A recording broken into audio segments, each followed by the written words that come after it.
Good morning. Today is Tuesday, November 9th, 2021. There's a theme in Yaakov's life in our Parsha, Parshas Vayetze, and given the events of last week's Parsha, this theme may be a reaction, or perhaps it's just ironic. But we see in Yaakov, in our Parsha, a tremendous diligence in work ethics and honesty. Near the beginning of the Parsha, Yaakov leaves home, travels a great distance, and he's in a new place. He's a stranger there. And the first conversation that he has, the first words that are recorded of him in this new place, he sees that there's a field and there's a well in the middle of the field, and there are 3 flocks of sheep led by shepherds that are gathered around the well. And they're waiting until they will water their sheep and they will go back. Vayomer lehem Yaakov. Yaakov says to them, "My brothers, where are you from?" They say, "We're from Haran." He asks, "Do you know Lavan?" That's his uncle. That's where he's going. Yes, they know him. Yes.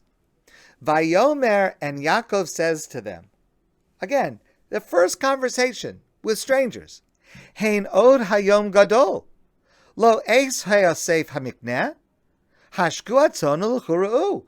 Why are you standing around waiting with your sheep just standing around this well? Water the sheep and go back to work. The day's not over. It's the middle of the day. Why are you wasting time just standing around? They give an answer, which explains their behavior, but you see that Yaakov is bothered that they appear to be wasting time on the job, taking away from their employer's work.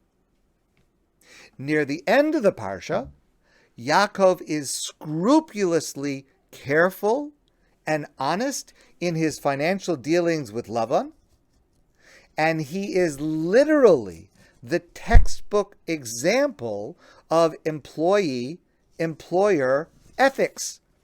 The Rambam, Maimonides, in his code, Mishnah Torah, Laws of Employer and Employees, writes as follows: there is a tandem obligation. Kederach shemuzhar balabayis shelo yigzol schar ani.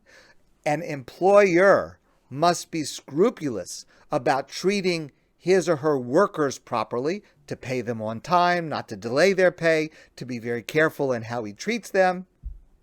I just saw something on Facebook that Portugal passed a law that makes it a crime for an employer to email or text an employee after work hours. Okay, quite incredible. So just like the employer has obligations to the employee, kach ha'ani muzhar shelo yigzol malachos balabayis. So too the worker has obligations in the ethics that they use to perform their work for their employer, not to waste time, to make sure they're giving their best effort. The chen chayev lavo b'chol kocho. A worker is obligated to give their full effort to their work. Shaharei Yaakov hatzadik, because Yaakov the righteous says at the end of our parsha, Ki b'chol kochi avadati es avichen. I served your father Lavan, my father-in-law, your father. I served him, I worked for him with all of my strength. And that is the textbook example of how a worker should treat an employer. And likewise, the Rambam codifies how an employer should treat a worker. The Jewish world lost an exemplar of this ethic with the passing of Aaron Feuerstein in Boston last Thursday at the age of 95. Aaron Feuerstein was a religious Jew. He lived in Brookline, which is a Jewish area in Boston. His father founded the Young Israel of Brookline. And Aaron Feuerstein lived and worked following Yaakov's example. He was the owner of a company called Malden Mills, which in the mid-1990s was one of the last remaining large textile companies in Massachusetts. From the decade of the mid-80s to the mid-90s, manufacturing employment in Massachusetts decreased by about 90%, from about 225,000 employees to about 25,000 employees 10 years later. Because most companies, facing competition with lower wages and cheaper imports, either closed or they moved their production out of the state. Similar to what happened in Montreal. Malden Mills refused to move. And in fact, they prospered. They developed and produced Polartec, which became a very, very popular fabric with companies like Patagonia and LL Bean. Many of the fleece garments that we have today are made from Polartec. On December 11th, 1995, there was a tragic fire, and most of the buildings of Malden Mills were destroyed. 3 days later, workers lined up to get their paychecks, and they figured this is the last paycheck they're going to get. The company is destroyed.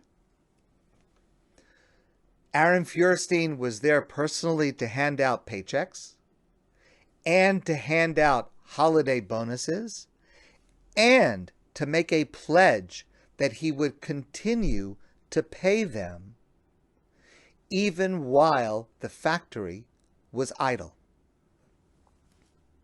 He began immediately rebuilding, and 20 months later, he opened a brand new $130 million complex of Malden Mills. And on the day that he announced the reopening, he announced it with a quote from E. E. Cummings. "I thank you, God, for most this amazing day. I, who have died, am alive again today." Mr. Feuerstein was a very wealthy business owner who acted differently than most other very wealthy people. Every day he ate lunch with his employees in the cafeteria. He offered them no-interest loans for school. His office door was open to any employee at any time for any problem that they had. The Boston Globe called him the Mensch of Malden Mills.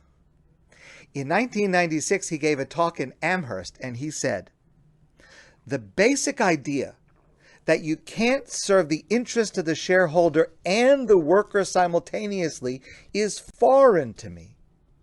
Their interests go together."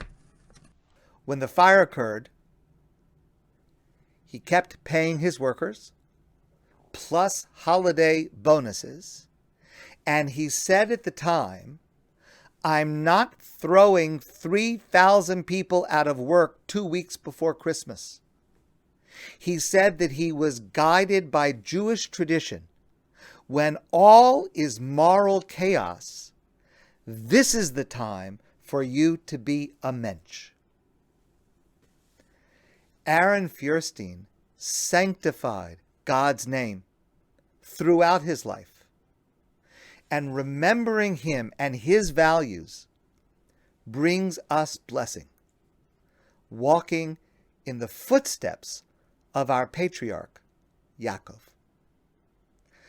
My friends, I want to wish you a great day, and I look forward to seeing all of you soon in person.